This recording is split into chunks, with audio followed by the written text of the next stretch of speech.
Hey, Billy Girl, how are ya? Billy Girl's over there just doing some grooming. And I am going to review a movie called Annihilation. As you can see in the, hopefully, the description of the video, I took a photo of the Blu ray, which was lent to me by a coworker who has a lot of pretty big Blu ray collection, as do a lot of people that I know. So that's quite exciting. If I had to say, I think I have about 20% Blu-ray, 80% DVD, just because so many titles that I have on DVD aren't available on Blu-ray. It being 2019. Now, I expect to see um, no change in the Blu-ray DVD market in the years ahead. Um, Me saying that in 2019 makes me sound crazy, but I really don't think I believe all the you know, coastal cities, urban reporting about how streaming is going to overtake everything. I think it's naive as fuck, to be honest, because you look at all the places in this country where there literally is no situation going where you can stream. They have data limits and all. There's fund taxes going in all over the places, especially in the flyover states. So there's always going to be a collector's market for all of these items, Blu-rays and DVDs. Sure, will the market shrink? But yeah, that just means the profit participation of those who want to stay in it can go up. So I think it's naive business-wise to say that stuff's going to go away. And at least the special features business has got some good years left in it, but that's a whole other deal. I'm looking forward to watching the special features for Annihilation that I have here. Let's flip over and see you can see what's going on with Bubba here. Oh yeah. What do you think of this movie, Curly? Annihilation. We've been watching it for the last couple days now, and yeah, there's nothing to do. It's pouring rain, so we're just gonna do this video about Annihilation right now.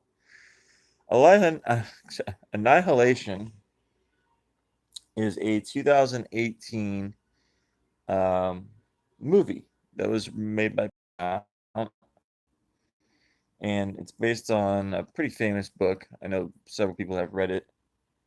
And there you go. There's the closing credits for it. I was just rewatching it again. Putting myself through it of watching it is akin to having my skin crawl or having your skin crawl. I don't know if I could do it a third, fourth, fifth time. I really don't even know why I put it on except to watch the special features now, and that hopefully will. Usually, sometimes I don't like to know the illusion of some horror or some really interesting effects, but for this one, I'll totally be interested in wanting to know how they did what they did. It's really haunting. As I'm thinking about it, it's making my skin crawl. There's only a couple images in movie history that really, I guess, like twist me up and torment me, like how horror, I guess, is supposed to do. And they're, I don't want to get into it, but like the images in Fly 2, for anyone that's seen Fly 2, I'm sure they know exactly what I'm talking about. And I don't even know if that effect even holds up, and I don't even want to find out. Oh my God, the closing credits to Annihilation is kind of making my skin crawl as well. I don't know, man. I don't know, man. Let me as the cut. See, I want to know the closing credits. Andrew Whitehurst, visual effects supervisor. I'm not sure if he did what I'm talking about, which is this amazing prop or set design work. Costume design, I thought that was actually not a strain for the movie. Sound design, super is Glenn Fremantle. That's the movie. Set decorator Michelle Day. She's deserves an All Star award, even though I can't stand what she did. It's me crazy. Oh my god. Associate producer Joanne Smith. I believe Alex Garfield directed this, who directed Ex Machina and a couple other different films. So Scott Rudin, DNA Films production. So Scott Rudin, a famous movie producer. Um, Sarah Desmond, Matthew. Okay.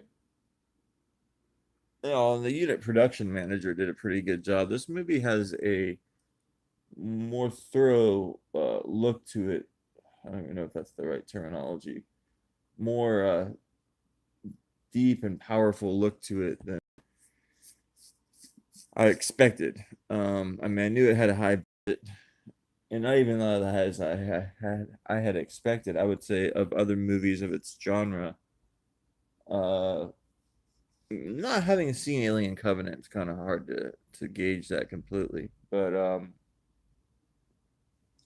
based on the novel by Jeff Vandermeer, produced by Scott Rudin and a couple other people, um, executive producer Joe Byrne. Where doesn't it say the director? I'm just trying to confirm. Pretty sure it's Alex Garfield who wrote Garland. Sorry, everyone. Alex Garland, written and directed by Alex Garland. So it's kind of like his Jackie Brown. He's following up Ex Machina with written for the screen and directed by Alex Garland. Yeah, of course, nothing like the same genre, but here he is. He's had some screenplays adapted, similar to how Tarantino had a couple of his adapted. And then he hits upside the head, and then he decides to make this movie that did not catch on with the public consciousness. And yeah, I think I recommend the movie, despite my best intentions of being like, oh, I got to turn this movie off. I got to turn this movie off. I think I recommend the movie. So that's I guess the point of a movie review show. Director of photography Rob Hardy and Mark Digby, production designer. So I just want to cite these names in the credits, just so I can go back to it, or you guys can go back to it. Their work in this movie is pretty good. So then the actors are Natalie Portman, Jennifer Jason Leigh, I believe Gina Rodriguez. Yeah, and I don't think she was a strength of the movie, but her character is pretty integral and interesting, I guess. Tessa Thompson, from Creed movies. Um, Someone named Tuva Nunatni. I don't know who that is. A weird name. And then Oscar Isaac. Sorry. uh, okay, now these credits just are weirding me out, so I got to go forward in them. I swear to God, this movie. All right, I can't even really know how to describe it. I don't even know if anything I'm gonna say is a spoiler, and I don't even care because I barely even understand the movie. So I don't think I'm spoiling anything for anyone. I don't even care either because I mean, if you can explain to me what this movie is really about, then you know, I guess I should listen to the audiobook or something like that. Because I don't think I'd have the patience to get through it. I need to have something make sense when I'm reading it. Otherwise, I feel like I'm just taking a leap off of a diving board. I read a lot of nonfiction, obviously, and the Torah and things like that, which obviously is fiction as fiction can get. But beside the point, of course. Um, Man, stars Natalie Portman. She's looking really skinny, but looking really good still. Um, Black Swan, obviously. She just had one that came out in the Oscar season. I'm gonna go grab it from Redbox probably tonight, called Vox Lux, so I can do a double dip of Natalie Portman, and I might just do a whole Natalie Portman filmography. I mean, I basically have seen 80% of her movies, and the only one I got to probably catch up on I've seen parts of is Jackie, the one that she was nominated for an Oscar for several years back. Um, She didn't get nominated for Vox Lux. In fact, some people panned her performance. Some people loved it. She plays a character like a music star, superstar, similar to like a Lady Gaga, but then she's like a bank robber or something. Not overly sure of the whole plot. Interested to watch Vox Lux. I like when she did kind of risky material with V for Vendetta. Oh my god, my hair is funny looking right now. Um, and I'm a fan of Black Swan. Everyone wants to come at sometimes postmodernly bash um, Darren Aronofsky. They'll mock The Fountain, which I have every right to mock The Fountain as well. I actually sat through it, and I think it's very beautiful at times, and obviously could have trimmed 15 to 20 minutes. That being said, he still made some interesting movies. I mean, obviously, I didn't see Noah with Russell Crowe and Jennifer Connelly, but I've seen all of his other movies. Requiem for a Dream. I met him at the premiere of his first movie, Pie. And he actually put me in touch with an agent back in the day. So I don't have any ill will towards him or anyone. Um,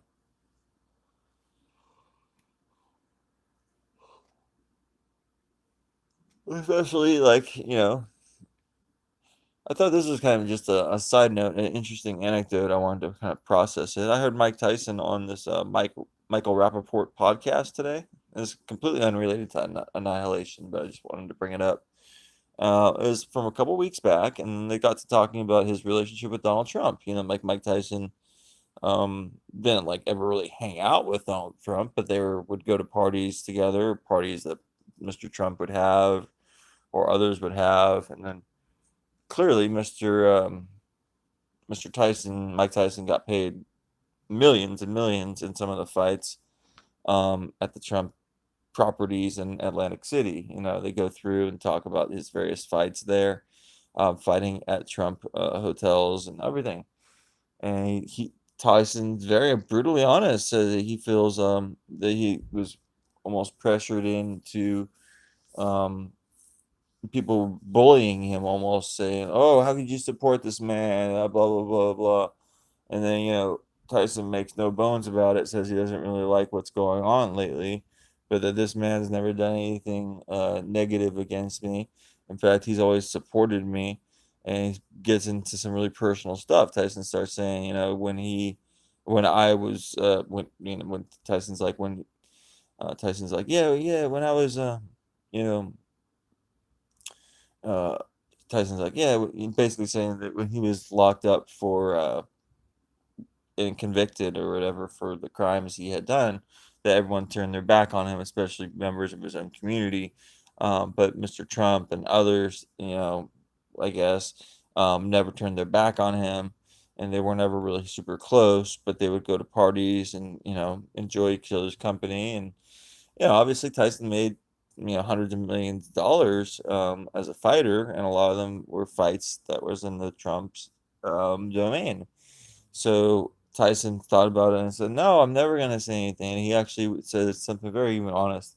He wished that Trump would have said something against him, so then he would have had a reason to turn his back on him. So it just goes to show you, like regardless of what side anyone is on or whatever, the overwhelming pressure behind people that ever knew our president. Um, to have them have to say something about him, because it seemed like a whole pressured conversation, and Tyson was completely real about it. It was actually pretty cool to listen to, so I wanted to recommend that to others. I'm gonna go to the special features so I can tell you what's on the Blu-ray for Annihilation. I don't really like the movie, but I recommend. I mean, I like it, but I don't really understand it, and I can't understand it because I just don't get it. Like, okay, so sorry, my hand's in the way there. I do like the movie. I want to clarify that. It's very ambitious.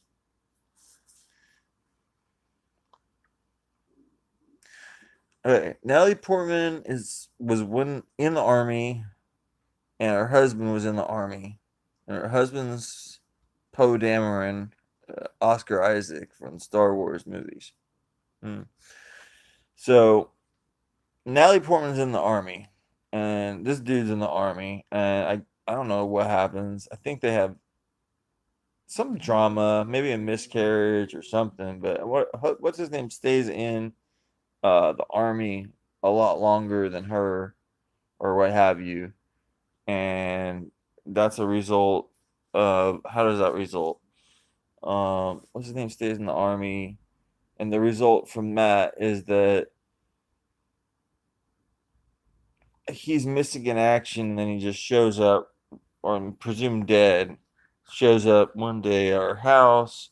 He's all like cut up or whatever, spitting up blood. Next thing you know, Natalie Portman's going with him and the paramedics to a certain location. But then when they get to there, it's more like a psych ward. And you got Jennifer Jason Leigh looking very odd. I thought she thought she was Elizabeth Shue. Um, but anyway, so then Jennifer Jason Leigh's character guy gets like up in Natalie Portman's face, starts accusing her of like covering some shit up. And then as she's like having to stay at this like psych ward or place, I don't know what the fuck it is. Um, she kind of makes these other ladies that kind of just seem crazy. I don't know. That's my interpretation. Most may they're trying to make them come off as normal or whatever, but they just seem kind of out there. And I'm thinking that this is a place that they're all at because they either worked in like the civil service. They all say different jobs they've had. They're either former, something or other, so that they're being recruited there because they stand to lose not that much because maybe not things not going that great, and like they're trying to, you know, find answers about where their loved ones went, or they're trying to appeal to their curiosity or their daring do almost. Because this one broad I thought was Michelle Rodriguez in it, but it's not. It's Gina Rodriguez, and I don't really think she's much of an actress. I think she's on a television program, Jane the Virgin. I don't think she's much of an actress. I think she actually brings the movie down, and if she weren't in it, um, the movie would be stronger. I don't know someone like to see play that role. That's maybe like an Alexandra Shipp or something like that. I seem to like that actress. I haven't really seen her in too much, but she seems to have a good look. I think that lady could have pulled off this character. Tessa Thompson kind of gets lost in the role. Little bookish looking, not too uh, whatever or whatever, So she's just kind of there. um, I guess she was, in between Creed movies or whatever. Maybe this movie was shot a while back. That actually wouldn't shock me. And that Paramount kind of shelved it through the 2017 Oscar season to save money on a promotional campaign. Because I believe it came out in March of 2018 and really flopped. It was eaten up by superhero movies like Black Panther, and then just weeks later, obviously Avengers and all that. So those movies really do get eaten up those times of year. Um, Natalie Portman's acting in it, I mean, very, very good. I mean, Sandra Bullock was great in Gravity, but that was harder to relate to. This one, you really do relate to it because it's kind of like you're on the journey with her. Um, and that's how I would best describe the movie. Yeah. Wilderness adventure movie where they all start talking once they're in this kind of psych ward outdoor area. Like, they're just having like coffee or whatever one day, and they're like, "Yeah, we're going into the Shimmer." And they're like, "Oh yeah, what's the Shimmer?" What the fuck is the Shimmer? Like, what the fuck's that even mean? So it's an area that kind of shimmers, and when they walk through it, it's like a big bubble. So they walk into this other climate or other world, kind of a, a zombie world, a zombie animal world. I don't really know how to describe it other than that. Where basically these, vicious creatures start attacking them. Not from the moment they get there, but periodically throughout the film, there there are like embodiments of humanity, animalia, um, that attack them. And I guess it's like the in that in the shimmer, in that like climate controlled zone or whatever you have it, what have you, it's a shimmer, it's a bubble, it's an area that's for the destruction, for the annihilation. Everything there is to be annihilated. So it makes me wonder what Jennifer Jason Leigh's character knows. That part confuses me, because she ain't too forthcoming with information, and nothing like that. In fact, she's quite the opposite. She ain't too forthcoming with the information. So there's certain scenes that go on as the movie goes on where they want the information, because they're literally getting attacked by like this, looks like a monstrous bear crossed with a zebra, crossed with an anteater, crossed with a boar.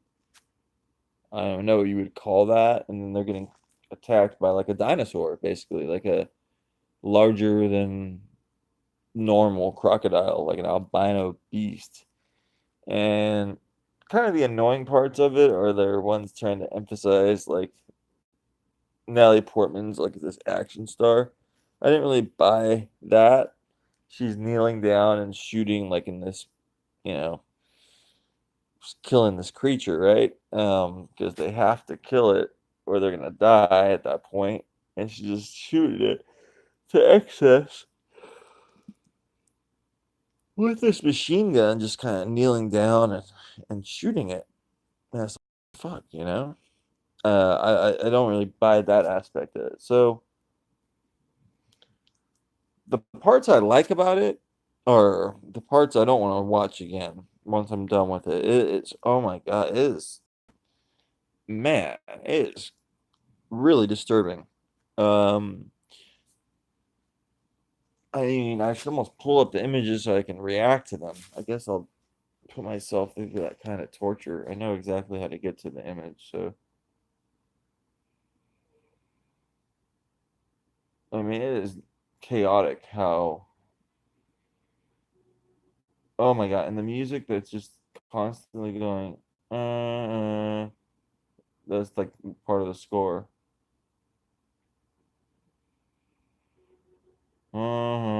Like that. It's trippy as fuck. And it just like plays over and over again. Violence, bloody images, language, and some sexuality. What? That's what they call that stuff? I think it's more than bloody images. It's straight up like really funky looking decomposition and crime scene shit. It's really, really hardcore. You're gonna get a live reaction to it right now. Oh my god. Here it is.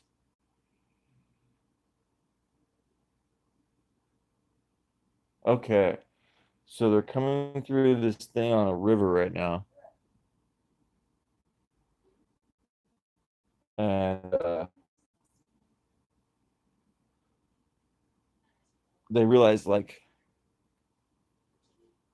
as they're on this boat, that they've all lost someone important to them. And they're just like, journey people at this point, just looking for something. And what they're looking for is their own death or their own way of being able to confront death. I don't know. It's like Gina Rodriguez may as well be Michelle Rodriguez. She's playing this role like her, and I don't really think that Gina. Oh my god, this part's so fucking freaky, dude. So then they walk into this like abandoned military base that's part of the bubble or the shimmer or whatever the fuck, and uh, what I don't get is why they took all women, but I guess they may have explained that at one point. But I think they sent all men in at one point, and then the shimmer swallowed up the whole army base. Okay, this is it. Oh my god, I don't like this. I'm not even joking. This stuff's freaking me out right now. Okay, so on these walls, and I guess it's like the old mess hall, there's just like these. Oh god, oh god, just like a toxic looking flower, just like popping out of the wall. Oh my god, I gotta turn that off. I'm gonna go forward to some of the other disturbing stuff. That really makes my skin crawl. Oh my god, that makes my skin crawl too. There's this whole a tower of just dead, like dead things, just stacked atop of each other, almost like a totem pole. It's really scary looking. Like not a little bit. Like it's really, really, really scary looking.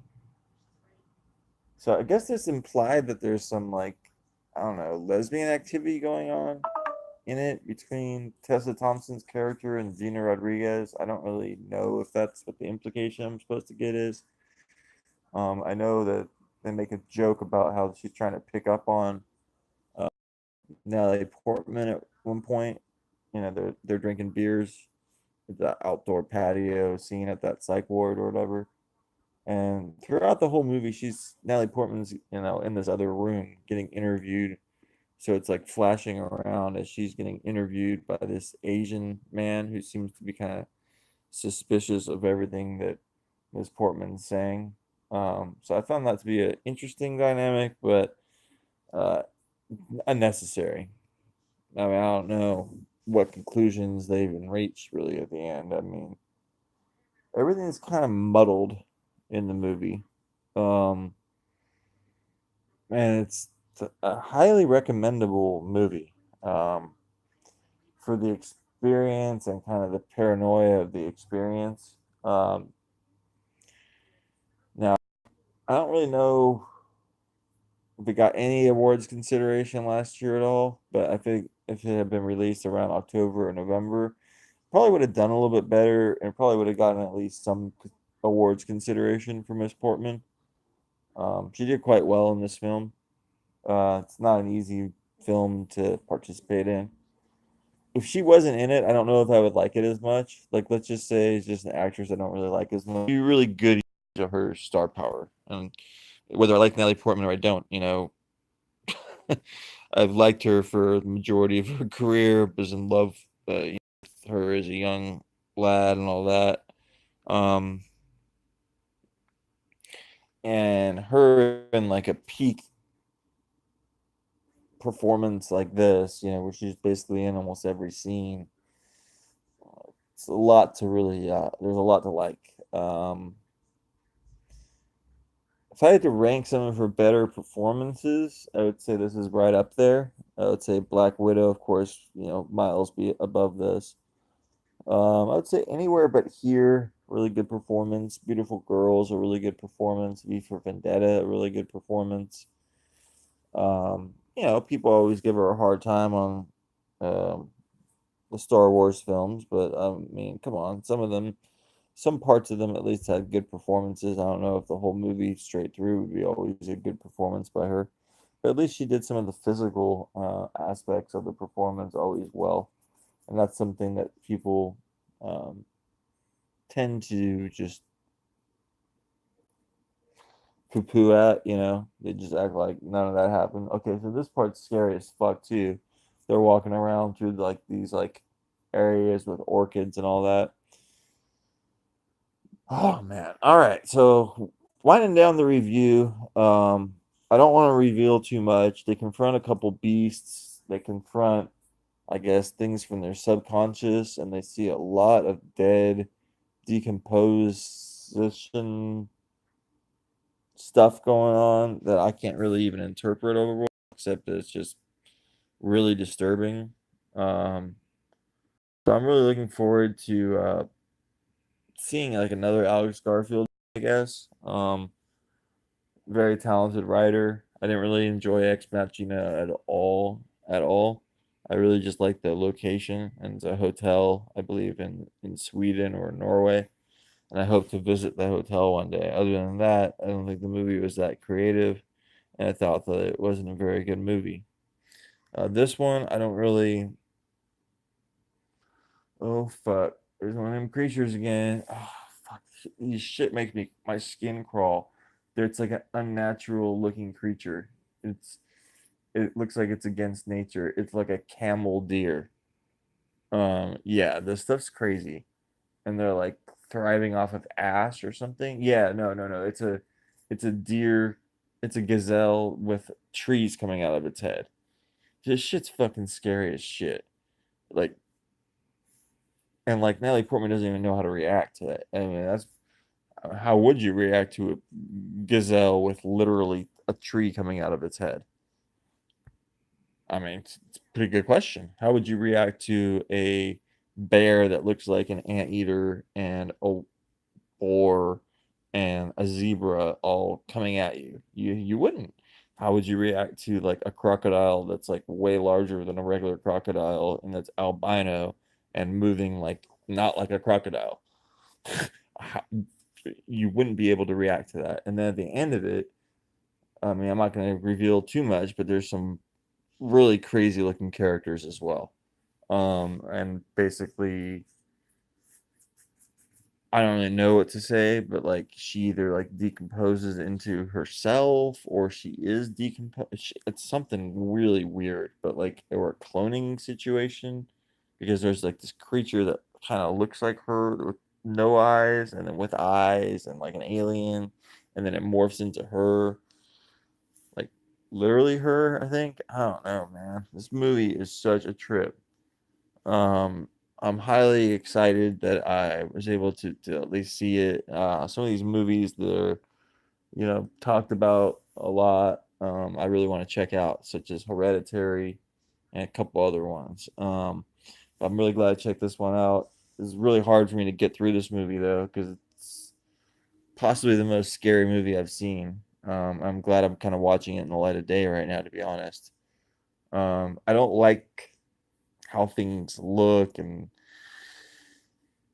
feel when they're getting to be, I guess, not fresh anymore. I mean, I don't know anyone that does, but this movie really feeds off of that fear I have of being around anything like that. I don't even like when a tree has that.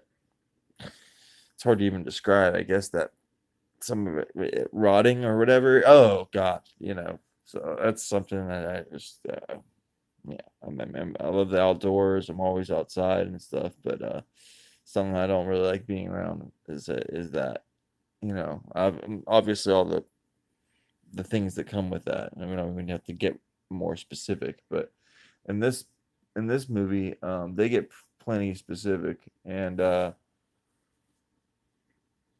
really do think that it's a very challenging movie to get through, like I say, but a very thought-provoking movie. Like, what exactly is the shimmer? What was the author trying to say with all this? Oh my God, I didn't even see this part last time. What I'm seeing right now is people made out of leaves that are dead, standing in different shapes in a playground, and they're tree people. They've grown that way. How scary is that? What a concept. They've grown that way. That's the scariest lines I've heard.